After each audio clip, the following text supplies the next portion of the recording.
Hello and welcome to the program. It's Talk Sports on Global Television, and time for us to talk about all the big stories making the rounds in the exciting world of sports. There's no doubt that it's barely 48 hours to the big one, talking about the 34th edition of the African Cup of Nations finals between the Elephants of Cote d'Ivoire and the Super Eagles of Nigeria. And we're looking forward to that game with a big shout, especially with the performance of the Super Eagles. All right, we've got a lot of stories for you as regards the 34th edition of the African Cup of Nations. The goalkeeper, talking about Stanley Nwabali, who is being touted as one of the best goalkeepers of the tournament, and the threats coming from South Africa, where he plays this club football. We'll also be looking at issues as regards lessons so far learned from the African Cup of Nations. And the Minister of Sports, Sports Minister of Nigeria, talking about John Eno, is already appealing for support. We'll be looking at those and other big stories on the club scene. I'll be looking at stories coming out from Paris Saint-Germain and also Manchester United and other clubs. And not forgetting the Olympic Games coming up in Paris 2024. We'll be looking at all the big stories coming out from there. But let's begin from the interesting lessons being put forward by Kola, who works for the Ministry of Sport in the Federal Capital Territory here. He gave some analogies of some lessons that were gotten from AFCON 2023, even though it's not over yet. But just to run through it, looking at AFCON 2023, we've got Ivory Coast lost 2 out of 3 group matches, but still got to the final. They had a second chance and took it seriously. Don't play with a second chance life gives you. Don't give up on yourself. That's one lesson we have to learn from the Ivorian national team. The second lesson says Ivory Coast were beaten 4-0 by Equatorial Guinea, yet they bounced back to the final, while Equatorial Guinea got eliminated, funny enough. Don't write anyone off. You won today doesn't mean you are the best. Don't look down on any person you defeated yesterday. That's a lesson we should take care from the Guinea and Ivory Coast counter. Now we also got Ivory Coast mobilized support for Morocco to beat Zambia so that they can qualify. This tells us that some of those clapping for you now and supporting you may not be your real friends. They may just be using your success for their gain. Morocco went home after helping Ivory Coast to qualify to the final. Don't let anyone use you for any gain that doesn't benefit you. That's that lesson we have to learn from Ivory Coast supporting Morocco to beat Zambia there. All right, another lesson says the South African goalkeeper stopped 4 penalties against Cape Verde, and they were so confident. They wanted the match against Nigeria to end in penalties so that they will win. But against Nigeria, he couldn't stop any penalty. Instead, the Nigerian goalkeeper stopped 2 and won the Man of the Match award. So it tells you, don't be too confident in yourself. All right, that's what that story tells us. Then we've got Nigeria scored second goal that was disallowed because of an earlier foul at the build-up. The goal was cancelled and South Africa was awarded a penalty. Such is life. When you think you have lost, God may give you a redemption to turn ashes into beauty. That's something we have to take away from that. Then also, Senegal didn't lose any match at group stage, but when they played against Ivory Coast that lost 2 matches, they were eliminated. So it tells you you can never be too sure. Lost to Nigeria, that's for all the lessons to be learned. Let's talk about one man, talking about the South African coach is talking this morning on Talk Sport, talking about Hugo Broos, the South African coach, is the man and is next in the news. We're taking South Africa's head coach, Hugo Broos, feels his side played better against Nigeria in Wednesday's semi-final encounter, in which they lost 4-2 on penalties. The news reports say that the Bafana came back from a goal down to take the 2023 AFCON Cup of Nations game to extra time. Reacting to their defeat, Bruce explained that his side played much better and deserved to win the game. He insisted his team created more chances, adding that if they had scored, they would have been in the final, not Nigeria. All right, we're talking about the coach of South Africa, and we're hoping his picture was going to pop up so that we know the person speaking. All right, the other sad story as regards that game between Nigeria and South Africa, a lot of lives were lost. Let's also let you know that a member of the National Youth Service Corps member slumped and died during the penalty shootout stage of that match between Nigeria and South Africa. That was the story coming out from Daily Post. Gathered that the youth, identified simply as Samuel from Kaduna State, who was serving in Adamawa, died just before the last kick that ensured Nigeria's progress to the final of the African Cup of Nations. A witness said in a social media post that we lost one Nigerian during our victory celebration over South Africa at our sports viewing center in Newman. The NYC coordinator in Adamawa State, Jingi Dennis, confirmed the matter in a telephone conversation. And very sad story there, losing Nigerians. I also had one other ex-lawmaker who also died in Delta State during the course of that match, especially when South Africa was awarded that penalty. All right, let's talk about some other big stories. Sports Minister is in the news this morning. Let's look at what the Sports Minister is asking of Nigerians. Let's tell you that Sports Minister has called for more private investment, says there is the best time. Yes, that's a press release from the Ministry of Sport. Says that this is the best time for corporate organizations to invest in sports. The Honorable Minister of Sports Development, Senator John Owan Eno, has stated that the ongoing African Cup of Nations is a further testament of the power of sports to unite the country and promote harmony amongst Nigerians. Thus, he has called on individuals, corporate organizations, and the private sector to invest more in sport. The minister made the statement while addressing journalists on Thursday in the aftermath of Nigeria's win over South Africa to secure progression to the final of the AFCON. Enoch said that the success of the Super Eagles has eliminated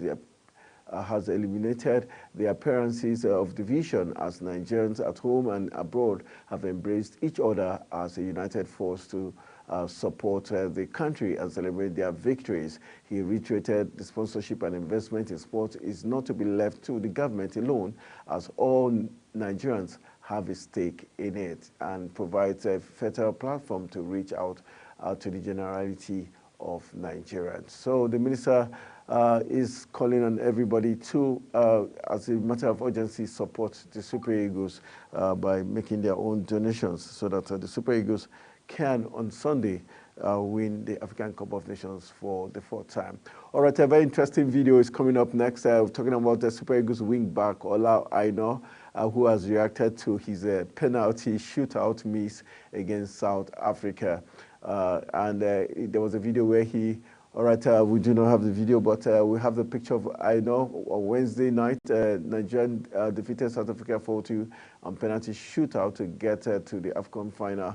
The semi-final match finished a 1-1 stalemate after 120 minutes. Aina missed his spot kick during the shootout, kicking the ball over the crossbar. However, Stanley Nwabali made two saves to ensure that Joseph Piciero's side advanced to the finals, with Terry Murphy, Kenneth Omero, William Charles Ekong, and Kelechi Iheanacho each scored a penalty.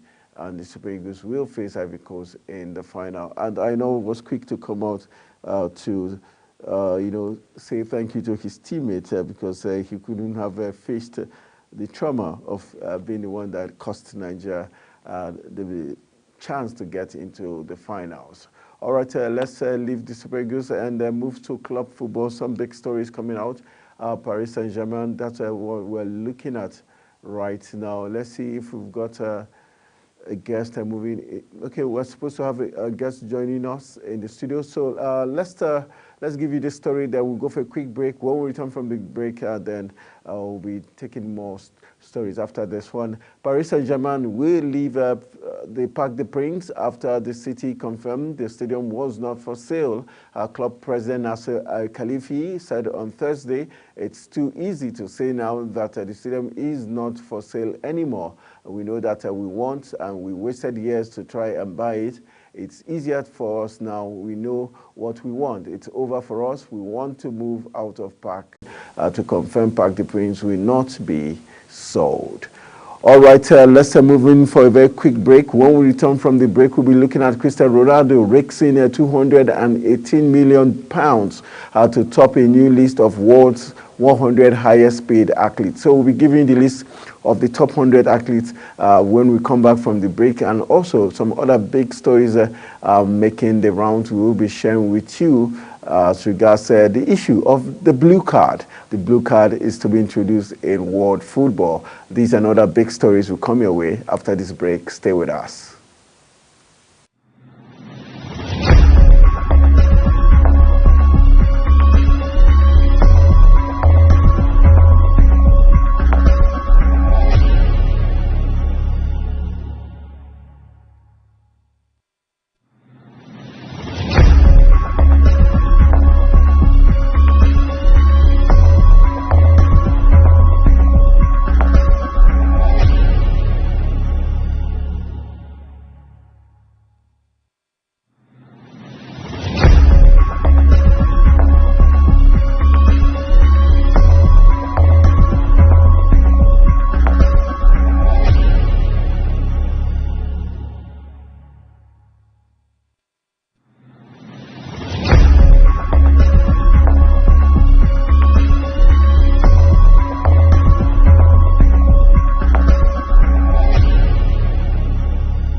All right, welcome back from the break. It's still Talk Sport on Global Television, and we'll be giving the big stories, and hopefully we'll be joined by already. We have a coach, Chris Onombeku, who is joining us all the way from Abidjan. And while we'll be joining Chris, Chris is joining us via Zoom.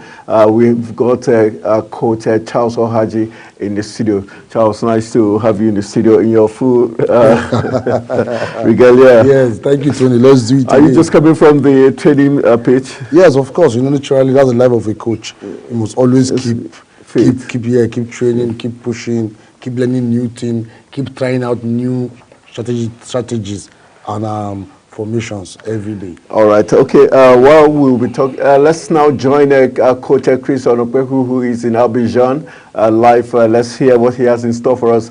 Hello, Coach. Coach Chris, nice to have you join us this morning. Oh boy. Coach, are you sure you're coming back to Nigeria? I hope you're not going to jackpot from the Nations Cup. I want my producer, we can barely hear Coach Chris. All right, we're hoping we can get the audio fixed so that we can hear Coach Chris Onombeku and to get his detail as regards what's playing out and how the Super Eagles are getting set for the finals on Sunday. All right, while we're waiting for my producer to get the audio sorted out, and also Okon, the cameraman, we hope he's around so that he can get into the studio and get the job done so that we can get the audio of the coach. Let's look at Nwabali's comment, especially after he won the man of the match, and the threat coming from South African fans saying he should not return back to South Africa. Yes, thank you, Tony. Of course, Tony, you know, that is and this is one of the things, this is one of the emotions that go with football. But again, I don't think we should encourage such threats from players or from fans because they lost a match. I don't think that's very good for our football in Africa. You don't hardly hear that happens outside in Europe. In Europe, when a player plays against a country where he's based professionally and he does well, of course, it's always going to raise his rating among the fans of such country. They want to see him, they want to, see him come and play for them, and they want to express joy. So in Africa, I don't think we should take it to that level. So I think this is one of the things CAF need to look into. I think CAF have a disciplinary committee or a committee in CAF that should look into such threats and try to see how they can pick out those doing such things. Because I want to believe those threats. All right, Coach, nice to have you join us. I think we've got Coach Chris Onokbeku from Abidjan. Good morning, Coach. Good morning, Tony. Good morning, Coach Haji. So, Coach, you're looking so fresh. No, of course. Now we are winning. You are coming back with the trophy, so you have to be fresh. So, Coach, Tony was talking about whether you want to Japa. Yes, you're looking so fresh. Even if I want to do that, you must bring back the cup first. Before you go, before you return to Abidjan. Okay, so tell us how is the mood in Abidjan, and how the Super Eagles camp, the NFF officials, the supporters club, just give us a general feeling as regards Nigerians in Abidjan. Everybody is happy here after that victory. Everybody is very happy, and we are looking towards the final of the final. We are looking towards the final that will be played on Sunday. Everybody is in a high mood. We are very excited. The coming of the vice president actually had fun to the victory, and everybody was actually up on that very day. Even up to now, we are still very happy with the victory because nobody gave the Super Eagles this chance to get to the final. If somebody has predicted it in the past, I don't think anybody will have believed that person. So I think it's a good one. Everybody's happy. We are waiting for Sunday. I want to believe that the trophy is already in our custody. It's just the formality we are waiting for. Okay. Any injury worries in terms of the Super Eagles team? Any injury worries? And because we knew that Nwabali wasn't 100% fit, but we were surprised his performance. Tell us about Nwabali and the threats around Nwabali. Has CAF? We know that the CAF president is there. Musepe is in Abidjan. Is CAF making any effort to douse the tension? Well, yesterday we were at the training camp. There was nothing like injury worries. The players that played the first 11 players, they didn't train. They were actually resting. The only players that trained yesterday were the ones that came in as substitutes, and the other boys that didn't play at all. They were the ones that trained yesterday. So for Nwabali, we didn't see him in training. It's like they were resting. All the first team players, they didn't train yesterday. They were actually resting. All right. In terms of those that trained yesterday, do you see any? Was there any talks that we might likely see one of those who came in as substitute have a start on Sunday, or is Jose Peseiro likely to start with his usual first 11, or we're seeing Murphy break into the team, or are we seeing Chukwueze break into the team? Just give us a feel of what expectations are in terms of the starting level on Sunday. Actually, it's going to be very difficult because we were not even allowed to speak to the player, except for those only few people. We were not allowed to speak to the player yesterday. So it's going to be difficult for us to know who is going to play or not. As for Seydou, he was actually jogging alone. Seydou, you know, the last match he didn't feature. It was Osayi that was used in his place while Aina played from the left. It was only Seydou that was just running on it, alone. But I want to believe that he doesn't look like somebody that is injured. So there's possibility that he's going to return. If you watch the game against South Africa, you discover that I know they didn't operate very well the way he used to. He seems to be struggling from the left side, but from the right side he does better. So I want to believe that Seydou will be back in the final because he's a natural left footer compared to I know who uses both legs. So for now, I can't really say, but I want to believe that the coach, if you want to follow what he started with from the beginning of this tournament, I want to believe that he's going to stick to his first 11, including Seydou by the left side. Okay, in terms of the penalty kicks, we noticed South Africa deliberately wanted the game to end in the penalties because they had the confidence their goalkeeper was better. Was the Super Eagles team surprised how Nwabali performed in terms of penalty kicks? Had the Super Eagles practiced penalties? Yes, actually the Super Eagles wanted to win the match within 90 minutes. That was why they tried to score the second goal, which they scored. But unfortunately for Nigeria, the referee, the VAR noticed that there was a foul before that goal. So the Super Eagles wanted to score the second goal so that the match can end in the 90th minute. But South Africa had their own game plan. Their game plan is that let's go into the extra time and play penalty, believing that Nigeria won't be good because of their own goalkeeper also.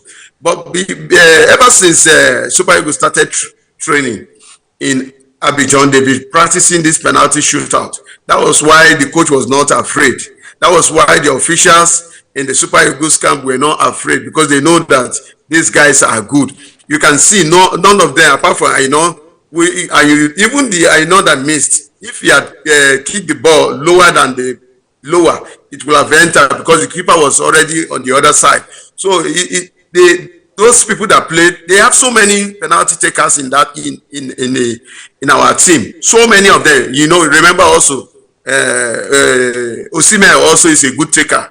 Lukman also is a good taker, but they were substituted. So, and one of the reasons why they also brought Omeruwe in, Kenneth Omeruwe, was because of penalty shootouts also. Even our goalkeeper is also a good taker. So the officials, including the journalists that have been watching them in training, were not that scared about penalty. But they were only scared that the goalkeeper was going to stop one or two. But luckily for us, he was not his day. He couldn't stop anyone.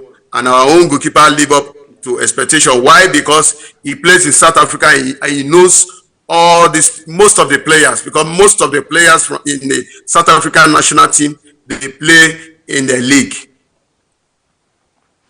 All right, I don't know, Coach Charles, you have a word for Coach there? Yes, thank you, Coach. Coach, hello, Coach.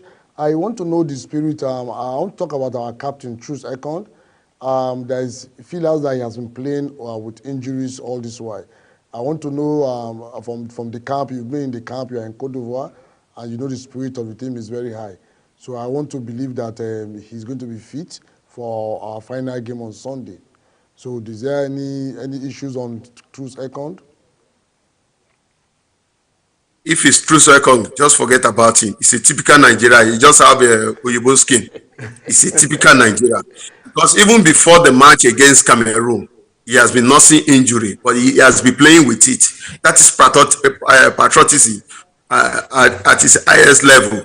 He's not the only one nursing injury, but I think Osimhen also played with struggle. He was not that fit. Nwabali, these are guys that want to win this trophy for Nigeria by all means. Some of them are playing with injury, but they are not. You can see it's not showing. So if it's Truth Ekong, you have nothing to worry about. If not, you wouldn't have seen him play against South Africa.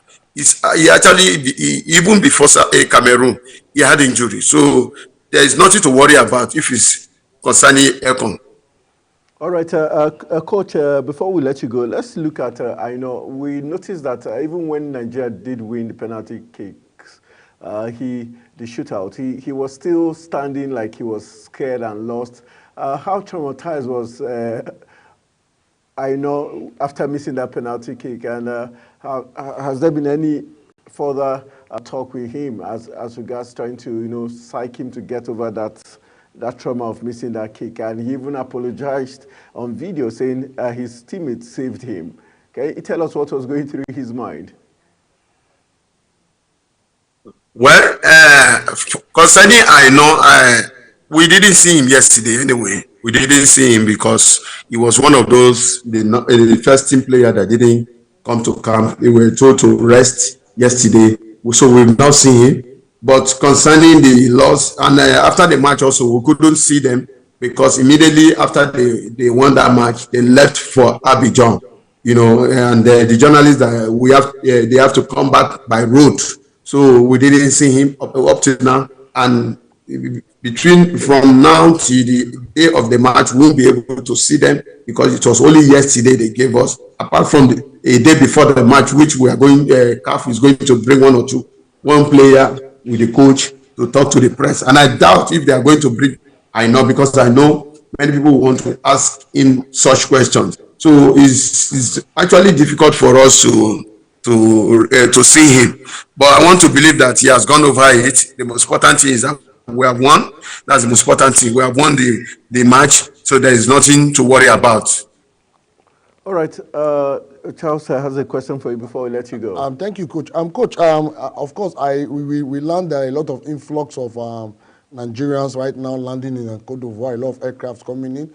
I just want to hope or wish that at this point, these boys are not going to be distracted. So much distraction should not be allowed for them. And for what you said you're not allowed to see the players. I hope also all these are big officials, governors, the way they do in Nigeria. Once we are getting to this stage, everybody wants to come into camp. They want to talk to the players. They want to distract them. I hope the technical crew at this point is going to shut out everybody from seeing these players at this point before this match. So the players will not be distracted either by way of promises you are going to make to them, so much talk coming in. So I hope they are going to maintain this way they are, keep their head cool, keep their head low, and not allow distractions from every quarter. Because right now, all the ministers, everybody wants to come into that camp and try to talk to the players out of excitement to jubilate with them. So I hope we are not over-celebrating at this point because we still have Cote d'Ivoire to play.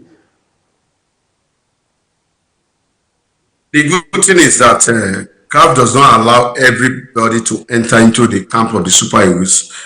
Even the day the Senate president came to Abidjan, he was supposed to see them before the match, but he was not allowed until after the match. So I think there is a regulation here that if you are not part of the team, you cannot enter the camp of the Super Eagles except before the match. But I want to believe that we all know what is at stake. There was a write-up I put up that one of the reasons why Nigeria has not been able to win the AFCON is because of distraction from politicians. And I want to believe that even the minister, I want to believe that he has read that piece because I sent it to him personally. And I noticed that they have been carrying out most of the things I suggested. And I want to believe the same thing is going to happen. I don't think they want to they want to distract the players. Even the use of phone in the camp, I think, I don't know if it is banned, but it was one of the things I suggested. So I want to believe that they know what is at stake.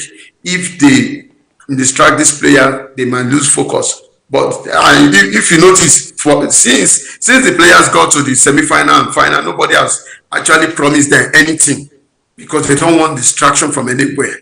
They don't want distraction. So I want to believe that since it's going to happen, and we've not seen anybody anyway. It's only Cubana that came to Abidjan among the businessmen, and he didn't say anything concerning rewarding the Super Eagles. He just said when they finish. That was the last thing we had. So I don't think they will allow anybody to enter their camp. So for me, Distraction is not part of the whole thing. The Super Eagles, they are well focused. They are very focused. They know what they are looking for. And I want to believe by Sunday, we should be singing a new song. All right, the last question before I let you go. What amount of pressure is on Jose Peseiro now that he's in the final? His dream to win the Cup of Nations for Nigeria and also sell himself as a top coach is before him. What kind of pressure do you think is under Jose Peseiro under? And for the team itself, how do you think the boys are responding to this pressure of winning the African Cup of Nations for the 4th time? I think this is the first time I'm seeing a team that is not under any pressure. The coach is not under any pressure. I remember when I went to Angola 2010 Nations Cup, I saw late Amadou Shuaibu before a match that during the knockout stage, I think quarterfinal stage, he was seriously under pressure. You see it all over him. He was sweating under the AC, but that is not the case with Peseiro. Peseiro is just so relaxed. You know, these white people, no matter what's happened, they take it as one of those things. He is not under any pressure. Even the players, you know, they are always singing, dancing together. You know, I don't know whether that is how they ease out tension. But for me, I didn't see any tension on them. There's nothing like that. They are so relaxed. All right, Coach, thank you all the way from Abidjan. I want to say thank you very much for talking to us, and we hope on Sunday you'll be coming back with the trophy with the Super Eagles of Nigeria. And I think that's the best, and your friend here is waiting for you eagerly. Bring all the goodies from Côte d'Ivoire for us. The trophy is already with us. We are just waiting for the plane to come and carry it. Thank you, Coach. I believe that too. Yeah, good luck to the Super Eagles. All right, so we've been talking to CAF licensed coach Chris Onokbeku, who is in Abidjan, covering the African Cup of Nations. And like he said, the Super Eagles are ready. They are not under any tension. Coach Jose Peseiro is also not under any pressure. And we might see Zaidu come back into the first 11 team for the Super Eagles. The Super Eagles did not train yesterday. The first 11 were made to rest, and hopefully they will be training today. Later today, the Super Eagles will be training ahead of Sunday's fixture. All right, looking at the calmness in the Super Eagles team, what does this tell us? What should the Nigerian football fans be expecting? Yes, thank you, Tony. Tony, as coach said something, he said that most people didn't give this Eagles a chance of going far. But I don't think so, because I said it over time. From the first game we played against Equatorial Guinea, there are things you look out for in a team that you know wants to win a tournament. First of all, you look at, as he said, you look at that oneness, that togetherness, that bonding they have, that playing for themselves. You could see them the way they were playing. You could see less complaint. You could see where every player stands for each other. You could see where one player make mistake, the other player is shaking him, is covering for him. You could see them playing, because they know their strength. I mean, for this Eagle team, they come out to show that that zeal in them, that love, that hunger that they want to win. And you saw it from the first game against Equatorial Guinea. Really, we considered the goal. 2 minutes later, we came back. I told someone, I said, this Eagle team are going to win this tournament. He said, wow. I said, look at. I gave him this, and look at what I've seen. And I didn't expect them to win all the matches. Against Côte d'Ivoire, we saw what they played. They won 1-0. We've seen that compactness. And we've seen the player like Victor Osimhen being the African Footballer of the Year. He has really proven that he deserves being the African Footballer of the Year. The whole team is playing for him. I mean, they all play for themselves. You see, especially for Osimhen, because being African Footballer of the Year, you are carrying a lot of tag coming to the Nations Cup. Forget the goals, whether he has scored or not. Of course, at least he has been able to. He's playing in the final, and that is what we look at. African Footballer of the Year is not out of the tournament. He's in the final of the tournament. That shows he has proven he deserves to be in the final of the tournament. And I tell you, for me, our match against South Africa for me was the final, because that was where I was a bit worried, because these Eagles have not been tested going into the extra time before. And we've tried to win all our matches in the 90 minutes. So I was worried that if we go to the extra time, what else? Do we have the strength? Do they have, can they stand it? Because when you go to the extra time, at that point, that is where mentally a lot of players lose concentration. They get fatigued. You could see what Truce Ekong did. I mean, he had to pull somebody and pick a yellow card for the team. Yeah, so because at that point you could lose concentration and anything could happen. So I was trying to see how are we going to survive it? Because South Africa have played the extra time penalties before and they've been able to, I mean, they understand what it means to go there. So and then going to the extra time, I saw that these boys, they were not fatigued, they were not worried, they were still playing as if they were, I mean, they were just calm and the game was going on. And then getting to the penalty, most people around the world didn't know that the Super Eagles, and you know, before now, if the Super Eagles have not gone to penalties, we would have been saying South African team, we would have been talking about South African goalkeeper till date. If Super Eagles had finished all their games in 90 minutes, nobody will know that Nwabali and this Eagles team are also one of the best teams to play. I mean, these are teams that you dread to meet even in going to the penalty shootout, which shows that, so these teams have a lot in their game. So this team for me is a complete team. They are compact, they are together, they know what, as coach said, they know what they came for, they know what they are focused, and they know what they mean. I mean, the Eagles have not played the best, as I said, the best of the tip-tap football we know around the world. But of course, they came with a style. And that style they came with is style that they need to win the trophy. And they've stick to that style, that pattern, that belief, and they've kept playing that way. And you could see, I mean, how the confidence of the players growing in each game. Against South Africa, I could see Oluwa Sheyi going forward with the ball, taking the ball, creating attacks, moving forward. I was like, what? Sheyi, I mean, the confidence in this team, of course, has really grown. And before I say, I must also know that for me, Truce Ekong, the captain of the team, I feel he deserves to be the player of this tournament, because he's a player that has really shown his quality as a leader in the defense. He has played so well. I mean, he has been the one that has scored all our goals. And all the goals we get, once we get penalty kick, he comes up and he takes them as a leader and he scores. So I think this team have enough hunger in them to get this goal. For me, the final was against South Africa, which we had. So going plays against Cote d'Ivoire, as coach said, I think it's a formality game for us. And I think it's going to be, as I said, I keep saying, it's going to be one of the easiest games I'm going to play against Ivory Coast. Osimhen's goal are going to come against Ivory Coast. Osimhen is a player that against Ivory Coast, as I said, at any time, he can come up and score 2, 3, 4 goals. And I know this is what we are going to see come Sunday. All right, let's see our goalkeeper, Stanley Nwabali, in the press conference after that heroics against the South African Bafana Bafana. Then when we come back, we dive straight into club football. We've got lots of stories coming from France, Paris Saint-Germain, and also Dani Alves, who is standing trial for sexual assault, also in Spain. These are another big stories after we hear from Nwabali.